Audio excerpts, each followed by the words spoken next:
Essa é a nossa primeira aula da disciplina Inicial 200, Matemática. Nessa aula vamos falar sobre números reais. Tudo que vamos estudar nessa disciplina se refere ao conjunto dos números reais. Por isso, o motivo de estarmos dedicando uma aula a esse assunto. Ou seja, as funções que vamos estudar, elas são definidas e assumem valores no conjunto dos reais.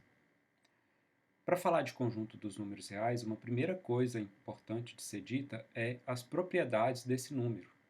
Então, no conjunto dos números reais, estão definidas duas operações, uma chamada de adição e uma outra de multiplicação. Essas operações satisfazem as seguintes propriedades. A primeira propriedade do fechamento: se A e B pertencem aos reais, então existe um e somente um número real, denotado por A mais B, que é chamado de soma. E existe um e somente um número real, denotado por AB, ou A vezes B, que é chamado de produto. A segunda propriedade: se A e B pertencem aos reais, então A mais B é igual a B mais A. E A vezes B é igual a B vezes A. Ou seja, eu posso fazer A mais B ou B mais A, que eu terei o mesmo resultado. Da mesma forma, eu posso fazer A vezes B ou B vezes A, que o resultado também será o mesmo. A terceira propriedade, a propriedade associativa: se A, B e C pertencem aos reais, então eu posso associar primeiro os dois últimos termos aqui para somar, para depois somar com o primeiro, ou posso somar os dois primeiros para depois somar com o terceiro, que o resultado será o mesmo. Da mesma forma, na multiplicação, eu posso fazer os dois últimos termos aqui multiplicados para depois multiplicar com A, ou posso multiplicar os dois primeiros para depois multiplicar com o terceiro, que o produto aqui também será o mesmo. No caso da propriedade distributiva, se eu tenho três números reais, A, B e C, então eu posso fazer primeiro o A mais B para depois multiplicar com A, ou posso fazer A vezes B, A vezes C, que o resultado, tanto nesse primeiro caso quanto no segundo caso, é o mesmo. Da mesma forma, se ao invés de ter esse primeiro termo aqui sendo multiplicado pelos outros dois, eu tiver o terceiro termo multiplicado pelos outros dois, eu vou ter também que A mais B vezes C é igual a A vezes C mais B vezes C. Então, AC mais BC. Então, nesse caso aqui e nesse caso, o resultado vai ser sempre o mesmo. Ou melhor, fazendo dessa forma, eu vou ter o mesmo resultado, ou fazendo dessa forma, eu também vou ter o mesmo resultado. Observar que, inicialmente, a depender de quem é A, B e C, o resultado disso aqui pode ser diferente do resultado disso aqui. A quinta propriedade do elemento neutro. Nós temos um elemento neutro para a multiplicação e um elemento neutro para a soma. Então, nesse caso, existem 0 e 1 pertencentes aos reais, tais que A mais 0 é igual a A, então isso quer dizer que o 0 é o elemento neutro da adição, e A vezes 1 é igual a A.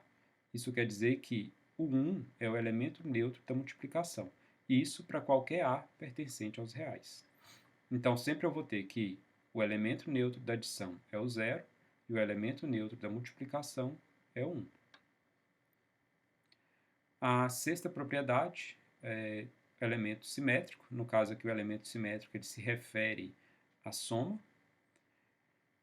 Então, todo A pertencente aos reais tem um simétrico, que é denotado por menos A.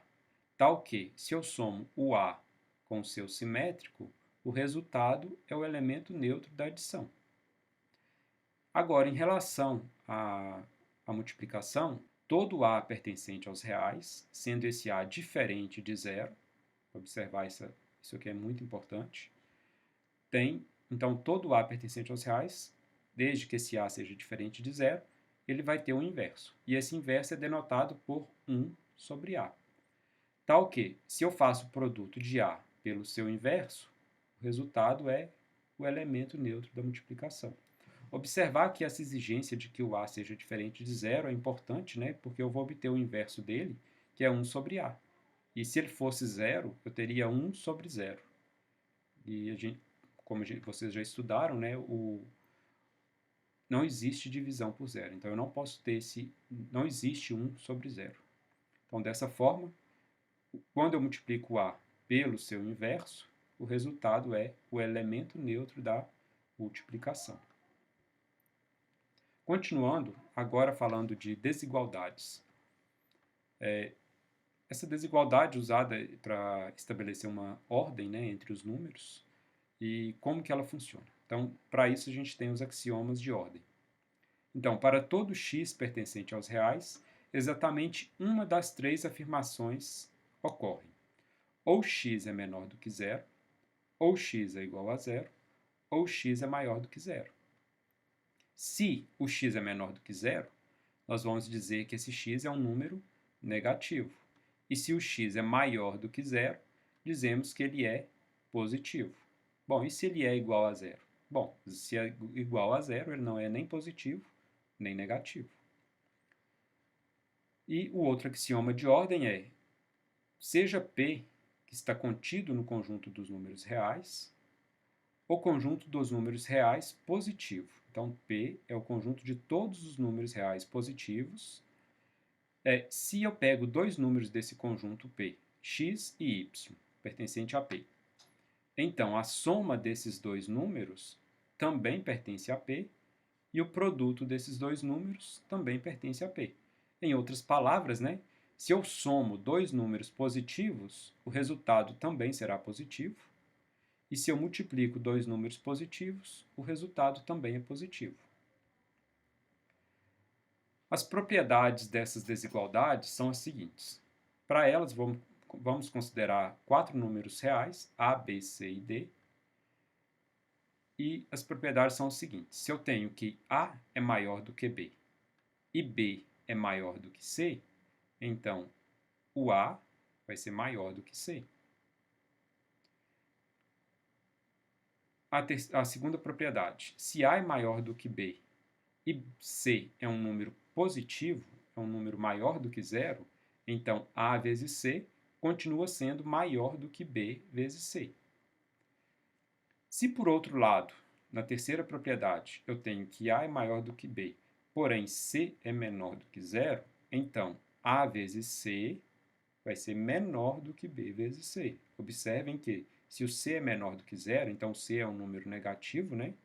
Quando eu faço A vezes C e B vezes C, antes eu tinha que A era maior do que B, então no produto eu vou ter A vezes C menor do que B vezes C. O C é negativo, então ele vai inverter o sinal de desigualdade. Na quarta propriedade, se A é maior do que B, então A mais C é maior que B mais C, para todo C real. Então ele mantém, né, essa desigualdade, somando aqui um número C qualquer. Observar que ele pode ser positivo ou negativo.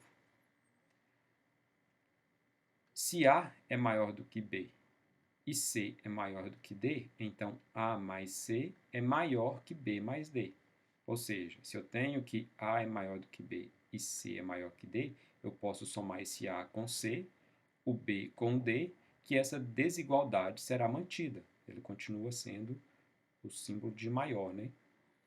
Se A, e a última propriedade, se A é maior do que B, que é maior do que zero, ou seja, A é maior do que B e os dois são positivos. A mesma coisa aqui com o C e o D. Se o C é maior do que D, que é maior do que zero, ou seja, C é maior do que D e ambos são positivos, então eu posso fazer A vezes C, B vezes D, que a desigualdade é mantida. Mais especificamente, como todos são maiores do que zero, isso aqui também ainda poderia falar que é maior do que zero. Valor absoluto. O que é o valor absoluto, né? O valor absoluto de A, que é denotado por esse A entre duas barras, também pode ser chamado de módulo de A, é definido como esse módulo de A, ou o valor absoluto de A, é o próprio A, se esse A for maior ou igual a zero. e o módulo de A é menos A se esse A for menor do que zero. Ou seja, o módulo de A, ou o valor absoluto de A, é sempre um número positivo. Então, se ele já é positivo, se ele já é maior do que zero, ele continua valendo A. E se ele é menor do que zero, então eu vou inverter o sinal dele para ele ficar positivo e continuar sendo maior do que A. Então, o módulo de A, ou o valor absoluto de A, é sempre um número positivo. Geometricamente, o que significaria isso, né? O valor absoluto de A, geometricamente, ele representa a distância entre o A e o zero. Independente se ele está do lado positivo ou do lado negativo, né, a distância é sempre um número positivo. Então, por isso, né, esse valor absoluto ou módulo de A, ele vai ser a distância entre o A, lá na reta real, por exemplo, e o zero. E eu posso escrever isso também, né, considerando que isso é a distância entre A e zero, eu posso escrever o módulo de A como a raiz quadrada de A ao quadrado. Lembrando aqui, né, se esse A, independente se ele é positivo ou negativo, quando eu elevo ao quadrado ele fica positivo, quando eu tiro a raiz quadrada, ele vai dar um valor positivo. As propriedades do valor absoluto, o módulo de x é menor do que A se e somente se o x é um valor que está entre menos A e A, considerando que esse A é um número positivo. Então, se o A é um número positivo, o módulo de x é menor do que A se e somente se esse x é um número entre menos A e A. E o módulo de x é maior do que A, considerando também que esse A seja um número maior do que zero, se e somente se o x é maior do que A ou o x é menor que menos A. Ou seja, se o módulo de x é maior do que A, quer dizer que a distância desse x até o zero é maior do que a distância do A até o zero. Da mesma forma que, se o módulo de x é menor do que A, então a distância de x até zero é menor do que a distância de A até zero. A terceira propriedade, se A e B pertencem aos reais, então o módulo de A vezes B é igual ao módulo de A vezes o módulo de B. Ou seja, eu posso calcular o produto primeiro para depois calcular o módulo, ou eu posso calcular o módulo de cada um e multiplicar os resultados, que eu terei o mesmo resultado.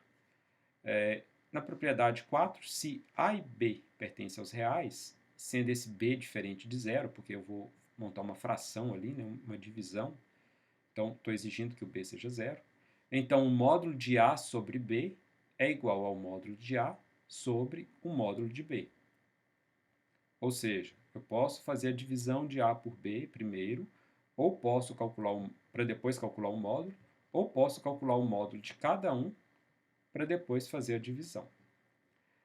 A quinta propriedade, se A e B pertencem aos reais, então o módulo de A mais B é menor ou igual ao módulo de A mais o módulo de B.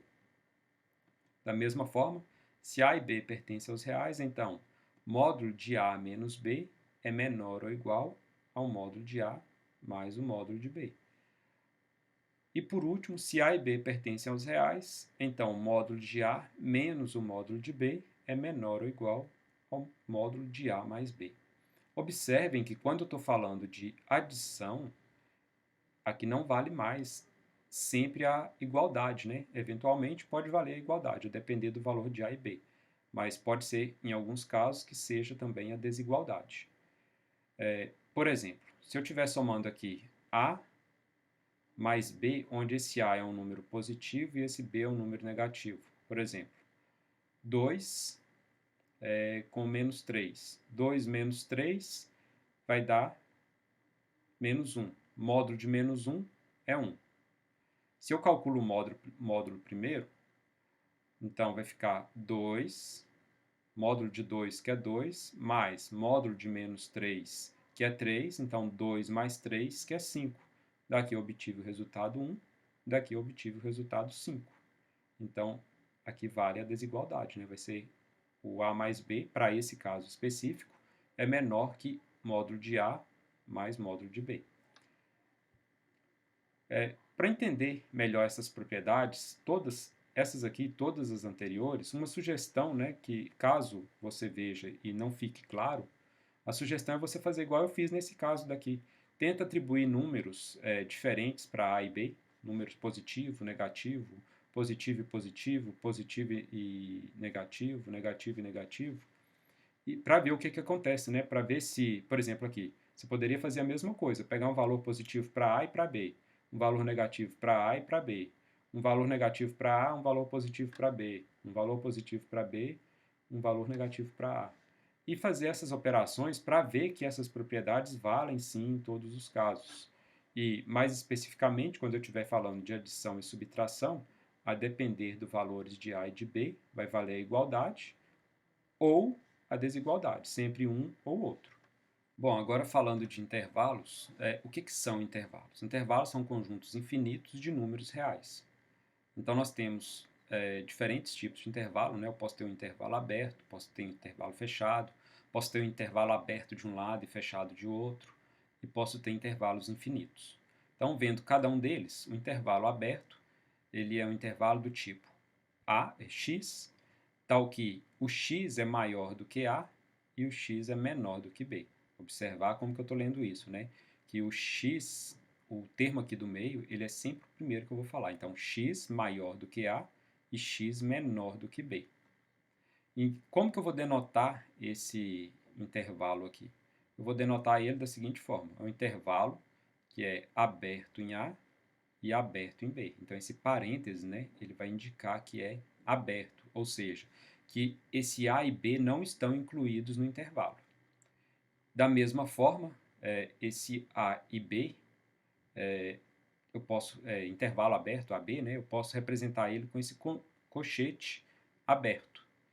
Então, o intervalo aberto ele pode ser representado tanto pelo parênteses ou pelo cochete. No caso, o cochete aberto. Se for um intervalo fechado, o que seria isso? É um intervalo que inclui o A e o B. Então, ele vai ser um x tal que o x é maior ou igual a A e x é menor ou igual a B. E eu vou denotar isso como um intervalo AB fechado tanto em A quanto em B. Então, eu tenho cochete tanto no A quanto no B. O outro tipo de intervalo ele é fechado aqui, por exemplo, à esquerda e aberto à direita. Então, é um x tal que o x é maior ou igual a A e menor do que B. Como que eu vou denotar isso aí? Eu denoto ele como um intervalo fechado em A e aberto em B. Então, fechado eu vou usar o cochete, aberto eu uso o parêntese. No caso aqui, o cochete fechado. Eu poderia representar ele também da seguinte forma. O conjunto, o intervalo fechado em A e aberto em B, com esse aberto utilizando aqui o cochete. O outro tipo de intervalo é intervalo infinito, né? Que ele é infinito para um dos lados. Então, é um x tal que x é maior do que A. Observar aqui que o A não pertence ao intervalo. Então, como que eu vou denotar isso? É um intervalo que começa ali no A, excluindo o A, e vai para mais infinito. Observar aqui que o mais infinito ele não é um número, então eu não posso colocar ele como incluído no conjunto. Então, junto com o infinito, mais infinito ou menos infinito, sempre vai estar aberto, ou vai estar o parênteses, ou vai estar o cochete aberto. Nesse caso aqui, então, uma das formas seria essa, aberto em A e aberto em infinito, ou posso fazer esse aberto em A e infinito também com o cochete, né? O cochete aberto. Um outro intervalo infinito, né, é por exemplo, x tal que x é menor ou igual a b. Então, como que eu vou denotar isso? Como x é menor ou igual a b, então ele vai estar começando no menos infinito. Então, menos infinito até b, sendo que eu excluo o menos infinito e incluo o b. Essa exclusão do menos infinito, novamente, pode ser feita com o parênteses ou o cochete. Bom, então, duas observações importantes, né? A primeira é que junto com o infinito sempre vai vir o aberto, ou parênteses, ou cochete. E, se for mais infinito, ele vai estar do lado direito do outro número. E se for menos infinito, ele vai estar do lado esquerdo, que é obedecendo lá, né, a reta lá, a real, que o menos infinito está para a esquerda, o mais infinito está para a direita. Bom, uma ilustração de como que seria esses intervalos, né? Temos aqui, por exemplo, ó, o intervalo que vai de 2 até 3. Observar que ele é aberto em 2 e também é aberto em 3. Então, como que eu vou representar isso? Lá na reta real, eu tenho uma bola aberta no 2, tenho uma bola aberta no 3, e o intervalo, esse intervalo que vai de 2 até 3, é essa parte destacada aqui no centro. Ó. Então, vai ser todos os números reais de 2 até 3, excluindo o 2 e o 3.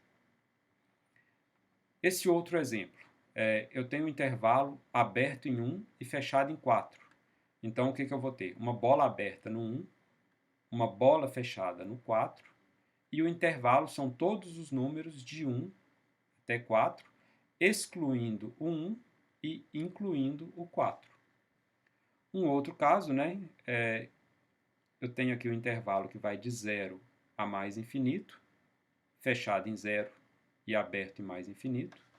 E como que ele vai ser representado? Então, tem uma bola fechada no 0, porque o 0 está incluído, e ele vai para mais infinito. Nesse outro caso, tem um intervalo aberto em menos infinito e em 4. Então, é um intervalo de menos infinito até 4, excluindo o 4. Então, para representar ele, eu tenho uma bola aberta no 4 e o intervalo aqui vai para a esquerda. Toda essa parte aqui à esquerda do 4. Bom, nesse outro exemplo, eu quero determinar todos os intervalos de números que satisfazem as desigualdades abaixo. Ao final, fazer a representação gráfica da solução. Então, nesse caso aqui, eu tenho 3 mais 7x menor ou igual a 8x mais 9.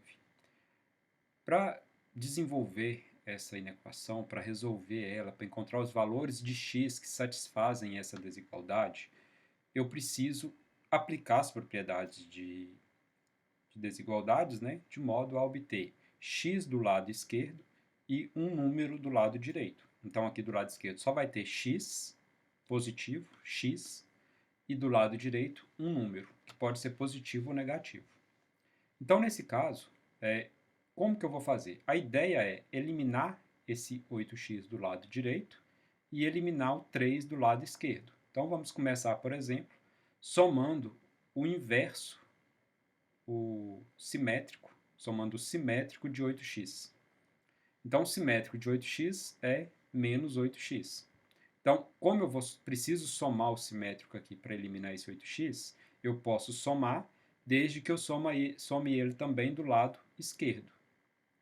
Então, muitas vezes lá no ensino médio, o professor falava, vou passar esse 8x para o lado esquerdo. Na verdade, o que ele estava fazendo não é isso, ele está somando o simétrico do 8x. Então, ele está somando o menos 8x a ambos os membros da desigualdade. Então, se eu estou somando aqui o menos 8x, então 8x com menos 8x, isso é zero. Então, sobra quem? Apenas o 9.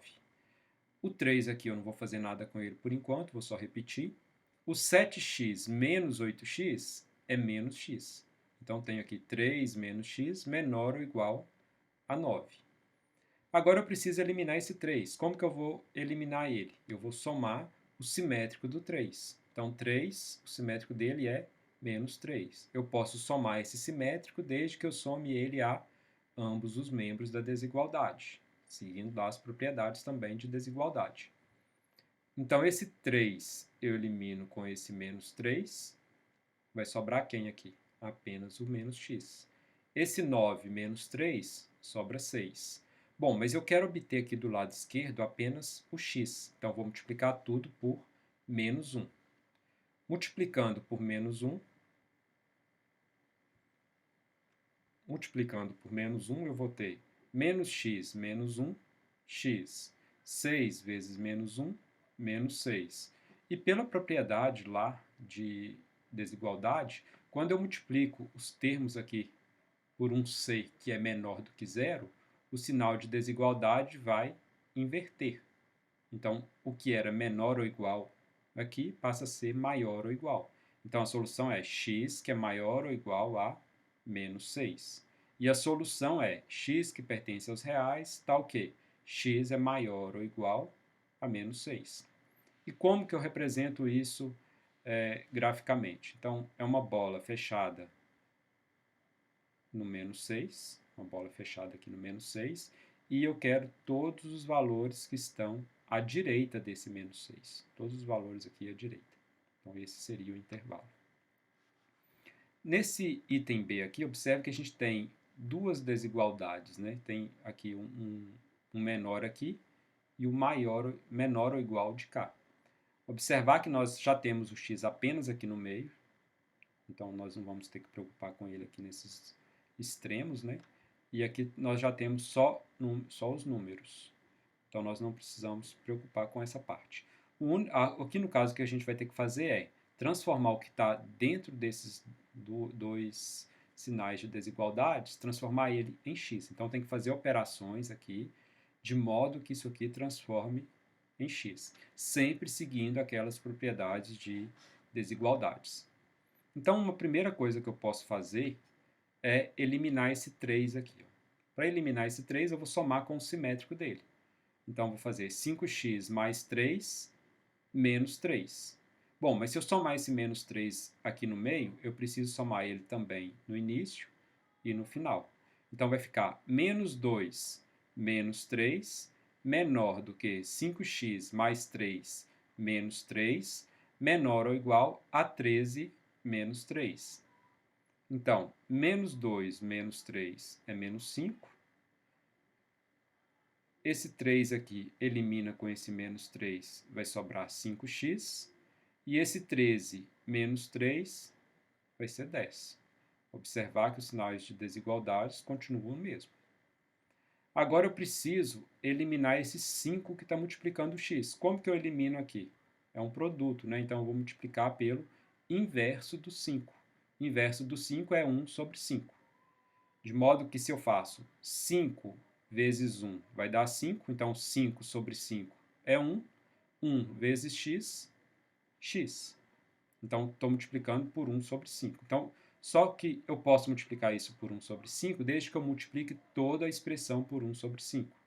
Então, multipliquei por 1 sobre 5, vou multiplicar isso aqui também por 1 sobre 5 e esse aqui por 1 sobre 5. Então, vai ficar menos 5 vezes 1 sobre 5, que vai dar menos 1. Aqui no meio a gente já viu que dá x. E aqui no final vai ficar 10 vezes 1 quinto, que é igual a 2. Então, a desigualdade aqui que a gente obteve como resultado é x, que é maior do que menos 1, e x é menor ou igual a 2. Então, a solução é x que pertence aos reais, tal que o x é maior que menos 1 e o x é menor ou igual a 2. Como que eu represento isso aqui lá no gráfico? Ele vai ser uma bola aberta no menos 1, porque o menos 1 não está incluído, uma bola fechada no 2, porque o 2 está incluído, e o x que eu estou procurando é todo o valor que está entre esse menos 1 e o 2. Então, todo o valor entre menos 1 e o 2, essa parte escura aqui. Bom, com isso, nossa primeira aula termina e temos aí outras aulas para vocês continuarem esse conteúdo.